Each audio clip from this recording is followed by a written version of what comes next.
Bapak Ibu, tapi mari terima firman pagi hari ini untuk meneguhkan setiap kita bahwa Tuhan sangat mengasihi kita dan Dia sudah menyediakan yang terbaik. Amin. Saudara, Tuhan sangat mengasihi setiap kita.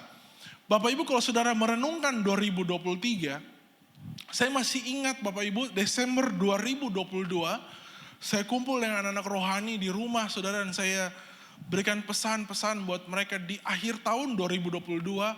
Saya berkata bahwa tidak mudah masuk di tahun 2023. Semua pakar ekonomi, semua analisa yang ada, saudara berkata bahwa tahun 2023 tahun yang sulit. Ya, kesempatan-kesempatan yang tertutup, usaha-usaha yang mengalami kesulitan, opportunity, pekerjaan yang mau mencari pekerjaan baru tidak mudah Bapak Ibu. Tapi ketika kita sampai di Desember 2023, bukankah di situ kita melihat kebaikan Tuhan? Amin. Di situ kita lihat bahwa Tuhan tidak pernah meninggalkan saudara. Tuhan ada, Tuhan pegang tangan kita. Nah sama di tahun yang baru 2024. Pakar-pakar semua berkata ini tahun yang tidak mudah saudara. Ada tahun politik di bulan Februari nanti kita akan memilih bersama pesta demokrasi. Ada kemudian peperangan yang terjadi di Israel dan Palestina. Ada kemudian banyak hal saudara ya yang beredar di dunia hari ini yang tidak mudah. Setuju? Tidak mudah saudara, kita ada di situasi masa-masa yang tidak mudah. Untuk itu lebih lagi di awal tahun ini, minggu pertama, mari buka hati, buka telinga kita dan terima firman. Karena hanya firman yang tidak pernah tergoyahkan. Firman yang akan menuntun setiap kita mengakhiri tahun 2024 ini dengan berkemenangan. Amin. Bilang kiri kanan, kau siap berkemenangan bersama dengan Tuhan. Ya, mari kita baca bersama-sama dari Efesus pasal yang kedua. Ayat 1 sampai 10 Bapak Ibu, sebuah gambaran yang luar biasa perjalanan bersama-sama dengan Tuhan. Dalam Efesus pasal yang kedua, ayat 1 sampai ayat yang ke-10 Bapak Ibu, saya akan baca ayat yang pertama. Bapak Ibu saya minta kesediaan baca ayat yang kedua, ayat genap kita baca bergantian sampai ayat yang ke-10. Dengan judul perikop, semuanya adalah kasih karunia. Saya mulai ayat pertama. Kamu dahulu sudah mati karena pelanggaran-pelanggaran dan dosa-dosa. Bapak Ibu.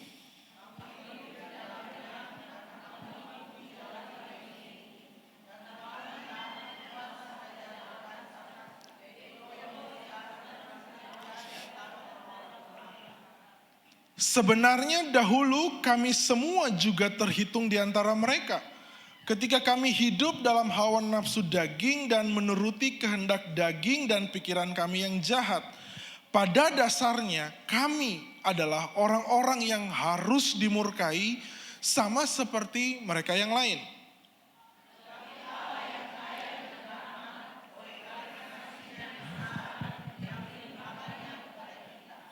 Telah menghidupkan kita bersama-sama dengan Kristus sekalipun kita telah mati oleh kesalahan-kesalahan kita. Oleh kasih karunia kamu diselamatkan.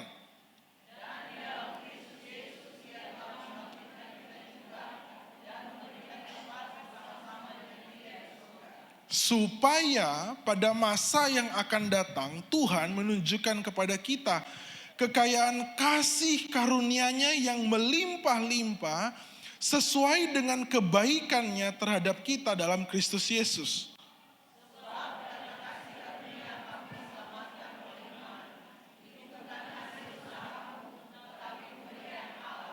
Itu bukan hasil pekerjaanmu, jangan ada orang yang memegahkan diri. Baca sama-sama. Karena kita ini buatan Allah, diciptakan dalam Kristus Yesus untuk melakukan pekerjaan baik yang dipersiapkan Allah sebelumnya. Ia mau supaya kita hidup di dalamnya.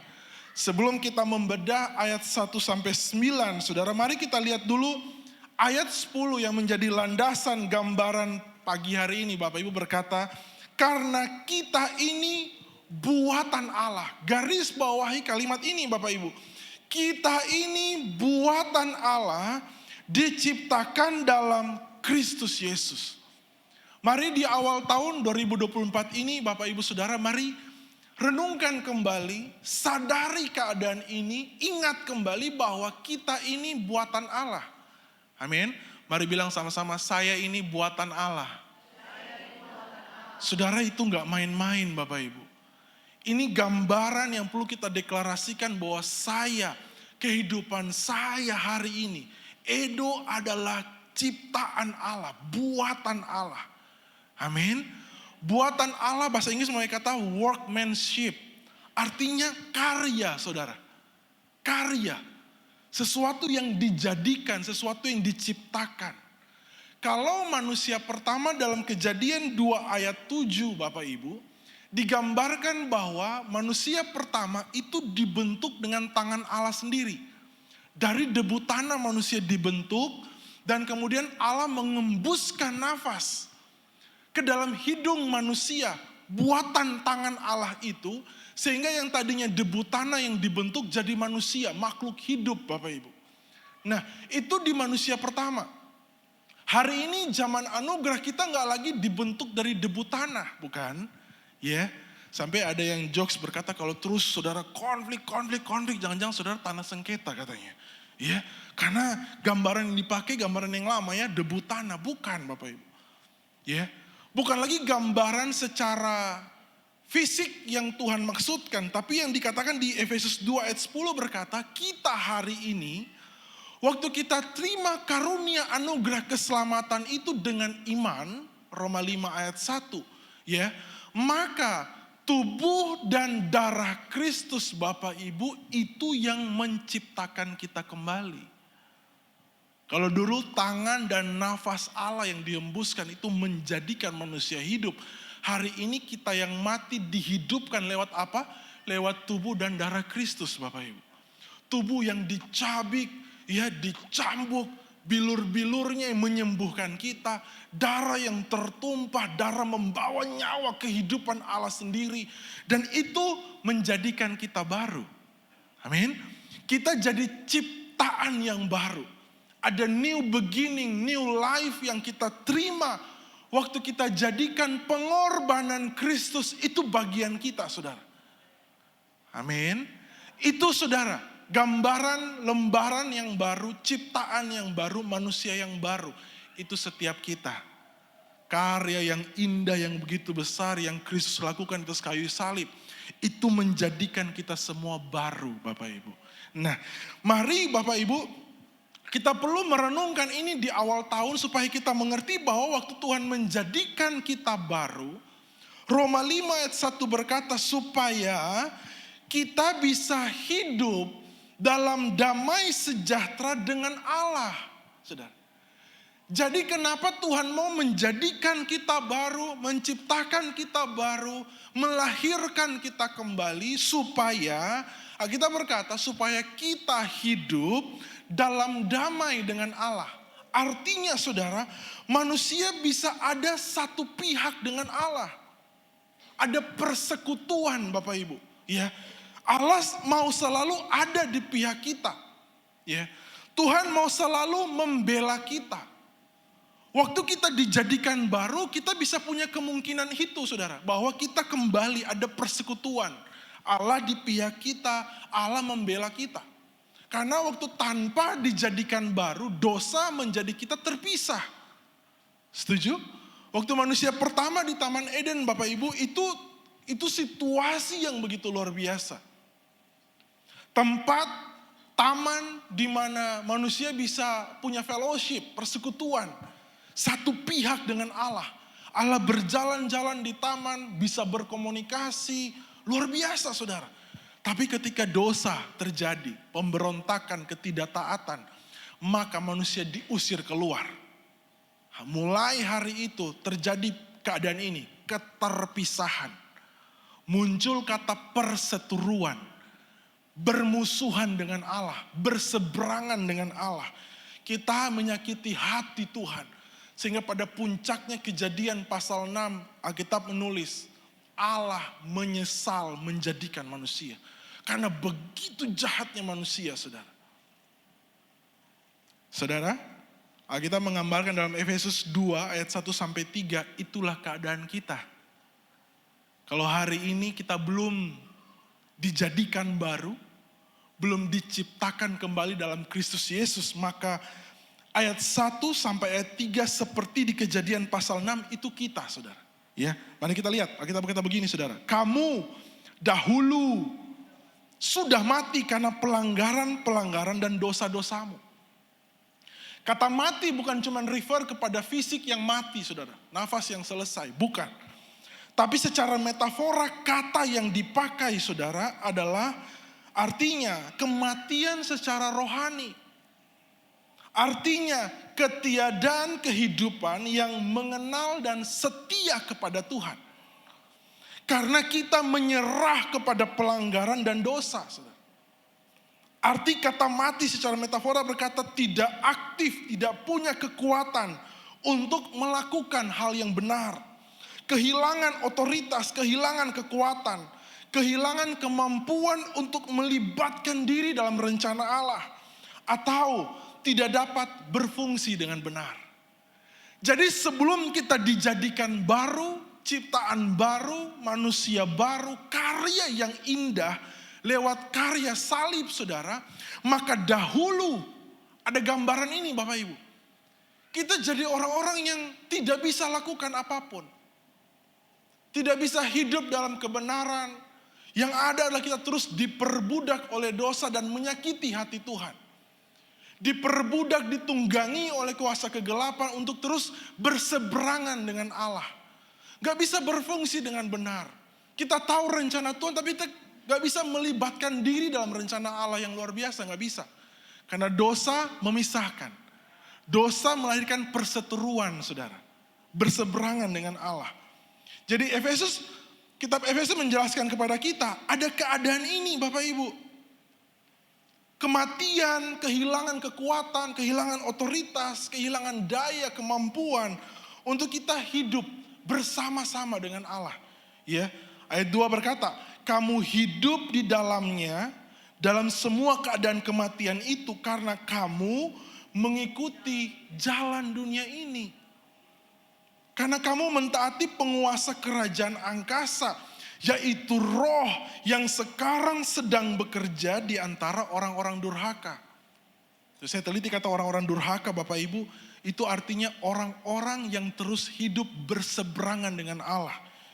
Dalam ketidaktaatan, dalam pemberontakan, itu orang-orang durhaka, Bapak Ibu. Jadi mari lihat, kita masih ada dalam dunia ini, Bapak Ibu ya. Dunia itu bicara sistem.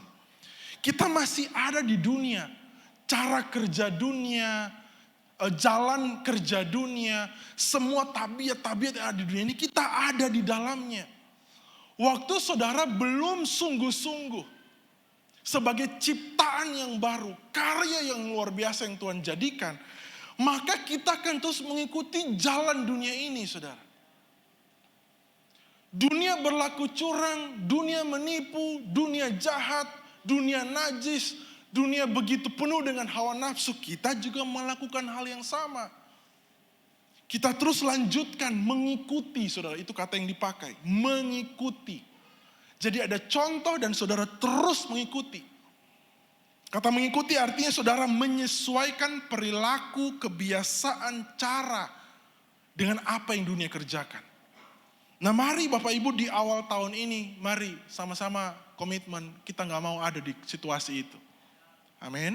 Kita gak mau ada di jalan itu, saudara. Karena ayat 3 berkata, ya, keadaan semua itu menjadikan kita orang-orang yang harus dimurkai. Begitu tajam, saudara ya, keras. Harus dimurkai. Saudara bersyukur kita bukan lagi di zaman perjanjian lama yang kalau harus dimurkai itu api turun dari langit, Bapak Ibu. Sodom dan Gomora itu menandakan kota yang harus dimurkai. Begitu bejatnya manusia di kota itu. Sehingga api Tuhan turun dan menghanguskan kota yang begitu jahat di mata Tuhan itu. Saudara, Alkitab berkata, kalau kita hidup dalam kematian yang dosa kerjakan, kita juga sama. Harus dimurkai, saudara. Tapi bersyukur, saudara, ayat 4 dimulai dengan kata ini. Tetapi, Walaupun ini keadaan kita ya dahulu, atau mungkin ada yang masih sekarang hidup dalam kedurhakaan, berseberangan dengan Allah, menyakiti hati Tuhan. Ya, tetapi Allah yang kaya dengan rahmat. Rahmat artinya belas kasihan Tuhan, mercy. Allah yang kaya dengan rahmat, oleh kasih-Nya yang besar, yang dilimpahkannya kepada kita, telah menghidupkan kita bersama-sama dengan Kristus. Sekalipun kita telah mati oleh kesalahan-kesalahan kita, oleh kasih karunia kita diselamatkan. Tepuk tangan buat Tuhan kita.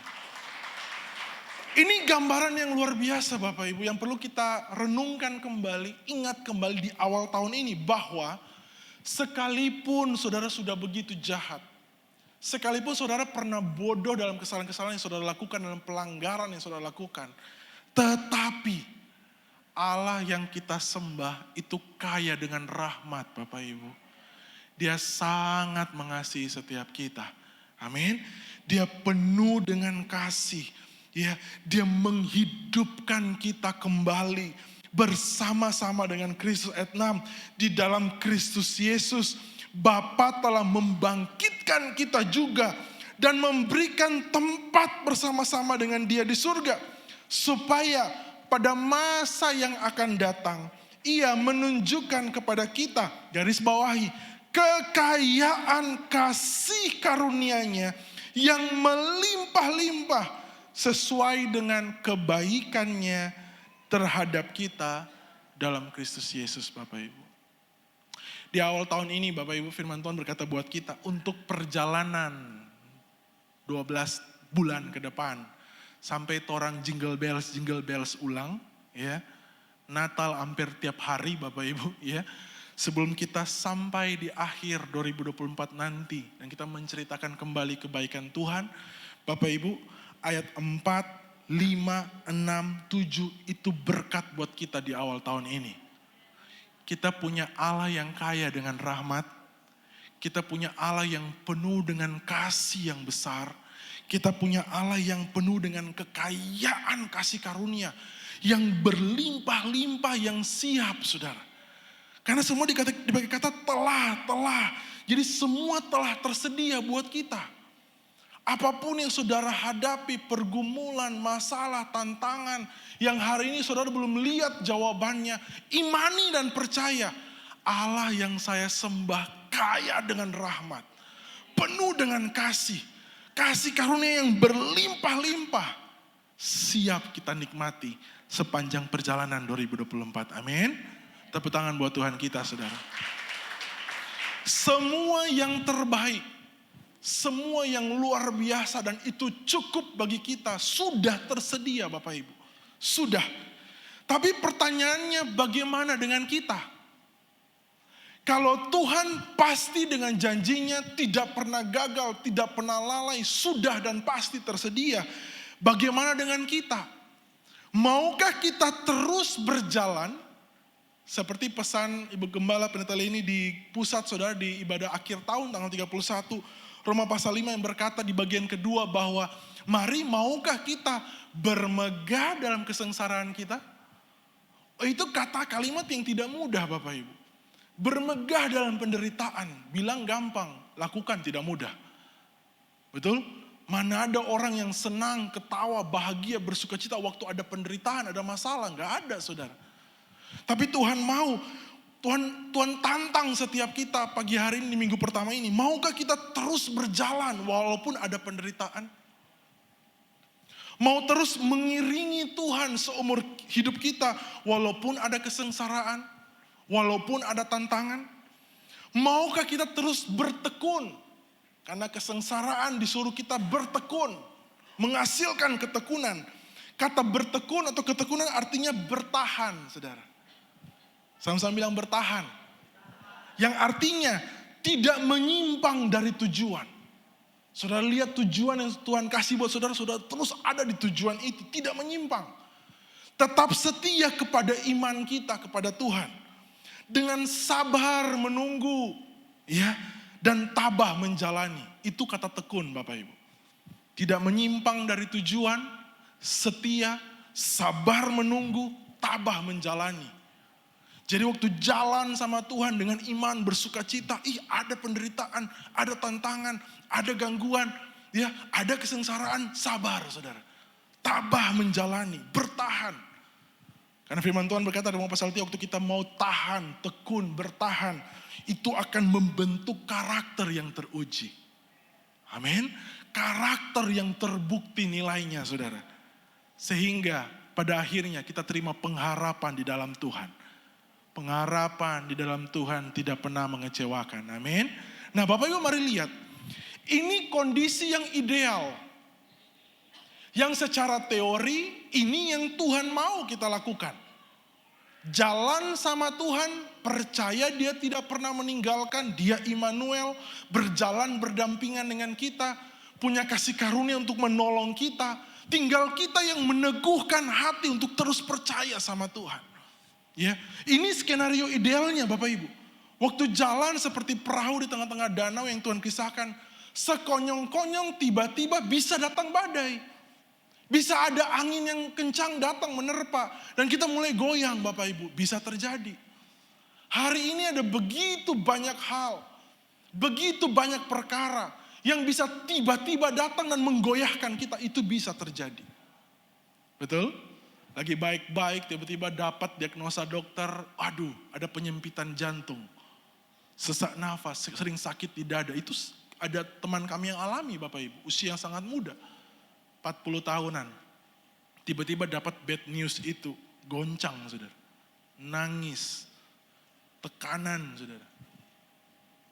Hari ini banyak yang bisa datang seketika, sekonyong-konyong, tiba-tiba, dan itu bisa menggoyahkan. Seperti badai yang meniup saudara kehidupan saudara, dan bisa bergoyang, ya bisa. Tapi lihat, firman Tuhan berkata, Allah yang kita sembah kaya dengan rahmat. Amin. Penuh dengan kasih. Dan punya kekayaan kasih karunia yang berlimpah-limpah. Sehingga walaupun ada yang bikin kita goyang, damai dan ketenangan itu di dalam tidak pernah goyang saudara. Amin.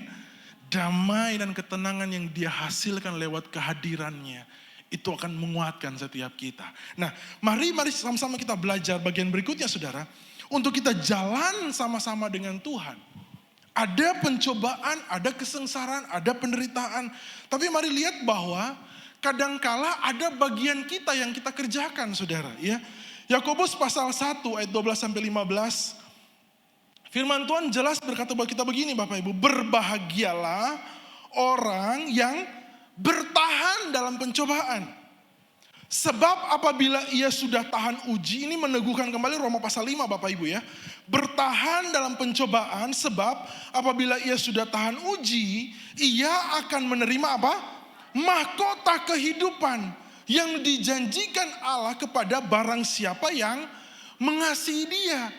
Jadi waktu kita mau bertahan, tidak menyimpang dari tujuan, setia pada iman, sabar menunggu, tabah menjalani, maka Tuhan berjanji dan janji Tuhan ya dan amin.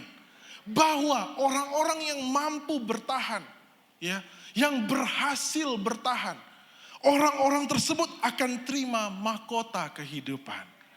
Amin. Berapa banyak yang mau terima mahkota kehidupan? Bapak Ibu, di surga tidak ada orang dalam, saudara. Di dunia ada.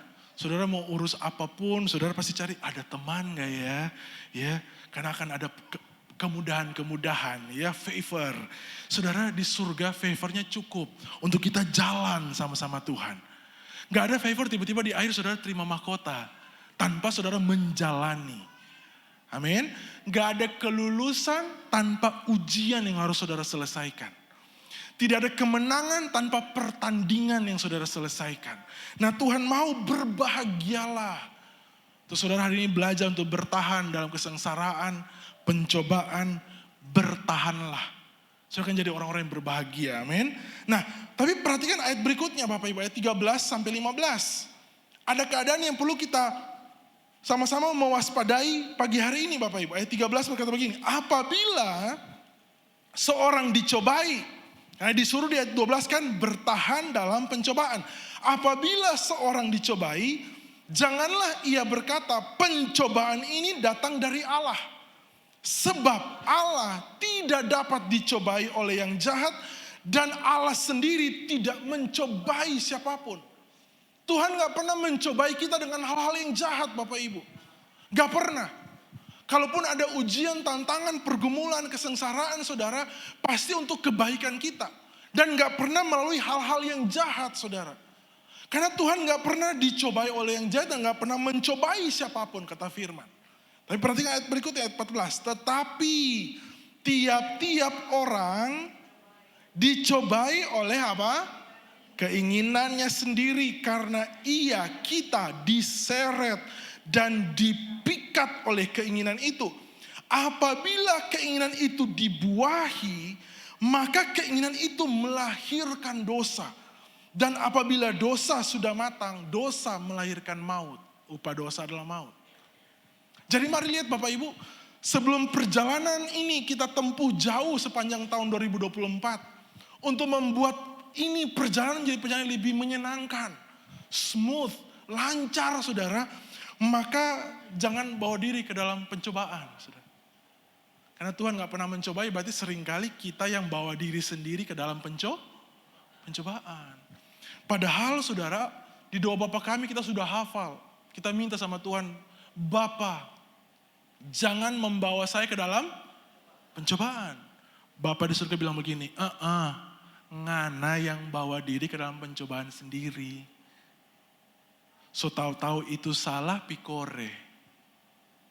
So tahu-tahu kalau makan tengah malam Indomie goreng, saudara gak sehat. Ada yang, gak bisa tidur, lapar, bikin Indomie. Saudara kita yang sering mencobai diri sendiri kok Bapak Ibu. Besok pagi mau bangun lari. Tidur jam 12 malam Bapak Ibu. Lari di mimpi itu, lari di kenyataan jadinya ya. Gak bisa, kita gak bisa banyak hal yang mencobai saudara. Tapi sejujurnya kita yang mencobai diri sendiri Bapak Ibu. Betul atau salah? Yang datang dengan keluarga pasangan tengok kiri kanan. Betul atau? Saudara tahu bahwa saudara gak tahan. Tapi terus scroll Tokopedia, Shopee, TikTok, live, nonton live, nggak tahu mau beli apa, ada teman live, nonton itu live terus. Akhirnya, deal, kasih masuk itu clue. Saya masuk clue, saya mati baru, aduh iyo Kang, supaya banyak tuh baju di rumah, tuh sepatu. Kita yang mencobai diri sendiri Bapak Ibu. Betul atau benar? Gak ada pilihan salah soalnya ya. Bapak Ibu, jujur, kita yang paling tahu kelemahan kita masing-masing. Setuju ya? Gak ada Superman kan di sini ya? Superman aja takluk kepada kryptonite Bapak Ibu. Ya? Mari lihat, kita masih ada di dunia ini dan dunia ini punya penguasanya. Penghulu-penghulu di udara, spirit yang bekerja, terus bekerja, dia terus lembur untuk buat orang-orang jadi orang-orang yang terus berseberangan dengan Allah. Durhaka, berseberangan. Nah kita masih ada saudara di dunia ini. Di mana di sekitar kita hal-hal, kebiasaan, orang-orang yang lain. Itu akan terus membuat menyeret, memikat, menyeret kita berseberangan dengan Allah. Masih ada saudara, saudara gak akan kebal dengan itu. Masih terus ada. Ada barang-barang, hal-hal, kebiasaan-kebiasaan, orang-orang yang tanpa saudara sadari memikat.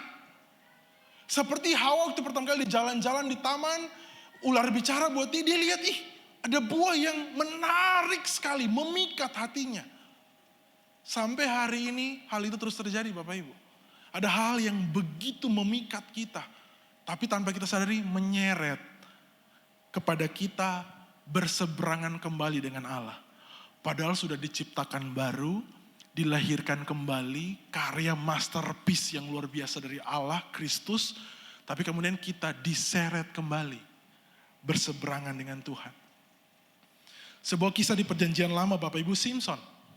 Wah, tiba-tiba saya persiapan materi ini, Tuhan kasih gambaran Simpson ini Bapak Ibu. Simpson dari awal, malaikat sudah datang turun dan berkata dia akan dipakai oleh Allah. Waktu dia bertambah besar Bapak Ibu, dia bisa menghabisi tentara Filistin dengan begitu luar biasa. Dia punya kekuatan super power Bapak Ibu. Kisah yang sangat luar biasa. Tapi lihat, Simson dengan panggilan dan pengurapan Allah atas dia punya sebuah kelemahan. Dia punya sebuah dark side. Dan tahukah Bapak Ibu, lucunya adalah setiap kita di ruangan ini punya dark side itu Bapak Ibu, yang berbeda-beda. Simson bagi dia nggak tahan dengan perempuan. Makanya waktu dia jatuh cinta dengan Delila, sudah pertama kali Delila bujuk kasih tahu rahasia, dia berdusta, dia bangun terjadi. 2 kali terjadi, 3 kali terjadi Bapak Ibu. Tapi lucunya apa? Dia kembali ke Delila. Betul nggak? Sudah dijebak 3 kali, dia tetap kembali Bapak Ibu. Dan kalau saudara mau baca di kisah Simson, Hakim-Hakim pasal 16. Hakim-Hakim, ini ayatnya keren banget. Hakim-Hakim 16 ayat 16. Jadi bisa dihafal ya supaya Simson. Saudara hafal ini. Hakim-Hakim 16 ayat 16. Lalu setelah perempuan itu berhari-hari merengek-rengek kepadanya dan terus mendesak-desak dia, Simson tidak dapat lagi menahan hati sehingga ia mau mati rasanya. Ini drama Korea banget Bapak Ibu. Si Delila desak terus menangis, bawa ojo di lantai, mungkin rambutnya terurak-urak gitu ya. Wah pokoknya, terus berhari-hari. Sampai Simson tidak dapat lagi menahan hati. Terjemahan bahasa Inggris berkata, jiwanya terdesak Bapak Ibu. Seperti mau mati rasanya. Jadi istri-istri jangan bikin suami mau mati di rumah ya. Seperti mau mati rasanya. Jangan keluarkan jurus andalan merajuk dan merengek berhari-hari ya. Itu jurus yang bagus tapi jangan dipakai terlalu sering saudara ya.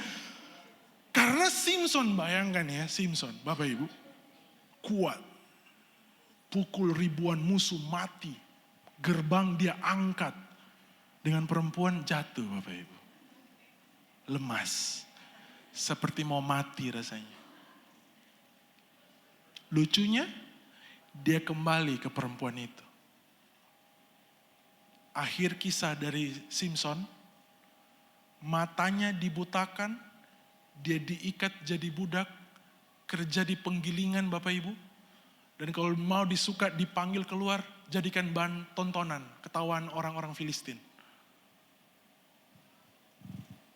Itu gambaran kita kalau terus main-main dengan dosa. Kita akan dibutakan, gak bisa lihat lagi mana yang benar.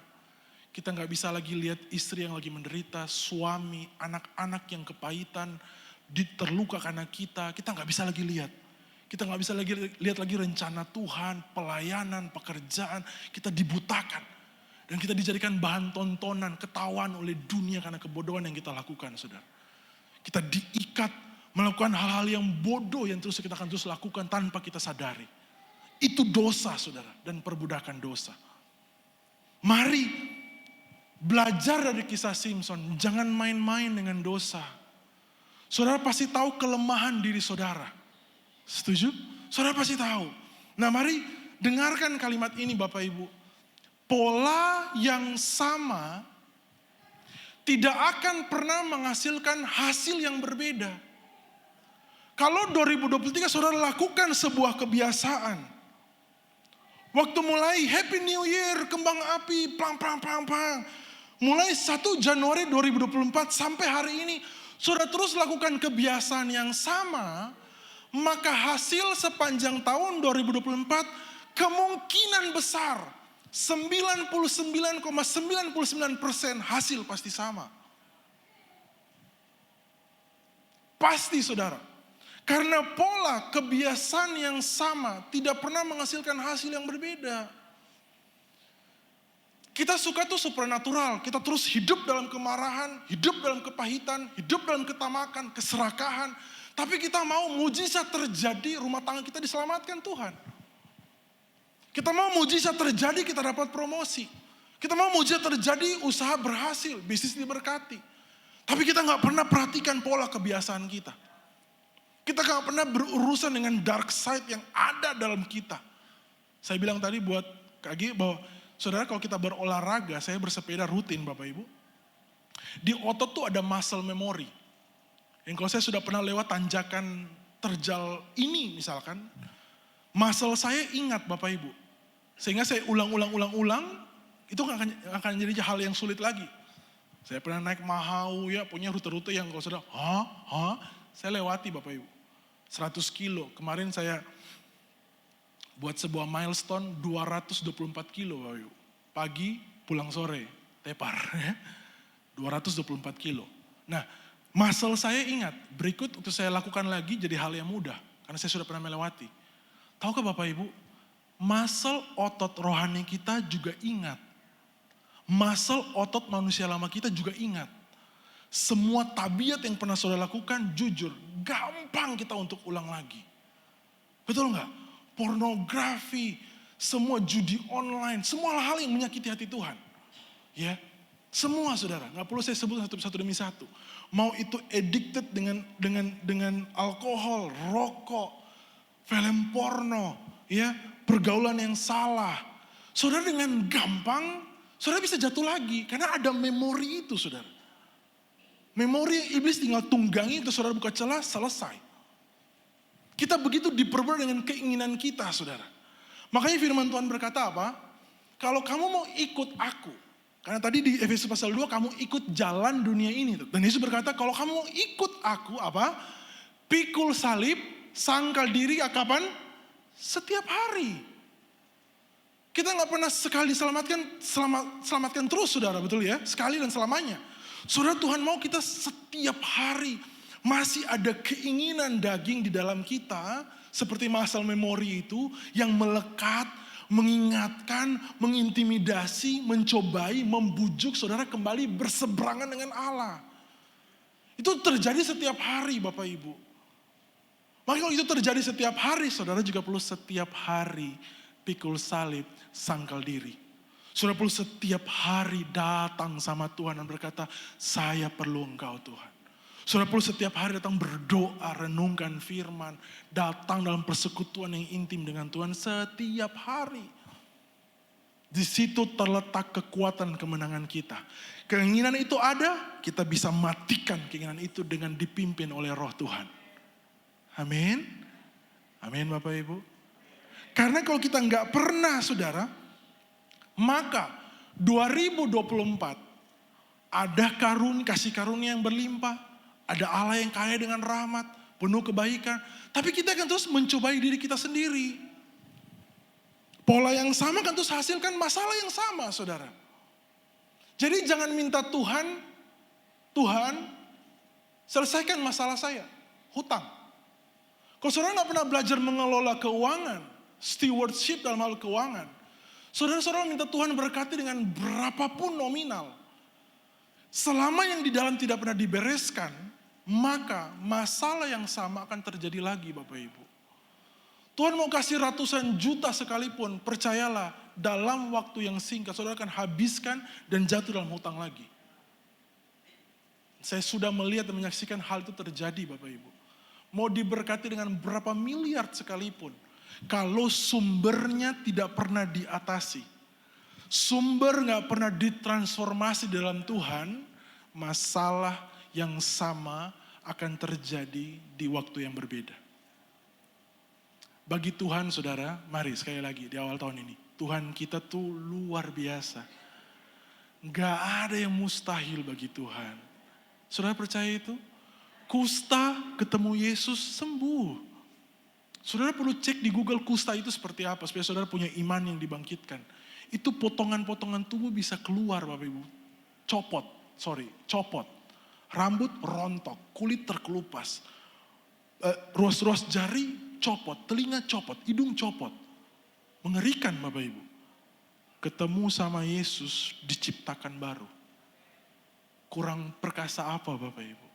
Lazarus 4 hari mati, kubur terbuka dan dia bangkit. Kurang perkasa apa Bapak Ibu? Perempuan pendarahan 12 tahun, sekejap sembuh. Kurang perkasa apa? Orang yang gila, kerasukan digerasa. brutal, hancur hidup, telanjang, gak punya siapapun, ditinggalkan, dibiarkan. Ketemu Yesus, jinak saudara, duduk seperti manusia normal, berpakaian kembali, waras kembali. Kurang perkasa apa Tuhan kita? Tapi lihat, Tuhan jadi kehilangan kekuatannya waktu kita sendiri tidak pernah mau terbebas.